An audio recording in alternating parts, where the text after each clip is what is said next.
বীরভূম নামটা শুনেই আমাদের মাথায় আসে বোলপুর, শান্তিনিকেতন এবং মা তারা, কি তাই তো? কিন্তু আপনি কি বলতে পারবেন এই বীরভূম নামকরণের ইতিহাসটা কি? বলছি। এই নিয়ে বেশ কয়েকটি মত রয়েছে। একটি মতে একবার বিষ্ণুপুরের রাজা শিকারে বেরিয়ে রাজ্যের বাইরে একটি পাথুরে অঞ্চলে প্রবেশ করেন।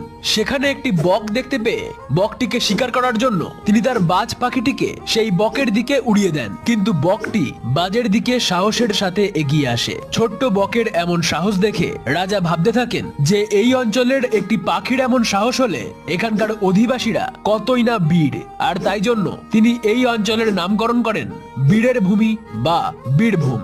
আবার আরেকটি সূত্র অনুসারে আজ থেকে প্রায় 700 বছর আগে পশ্চিম প্রদেশ থেকে বীর সিংহ এবং চৈতন্য সিংহ নামে দুই ভাই এই অঞ্চলে এসে এখানকার আদিবাসীদের পরাজিত করেন এবং এখানকার বীরসিংহপুরে নিজের রাজধানী প্রতিষ্ঠা করেন রাজা বীরসিংহ।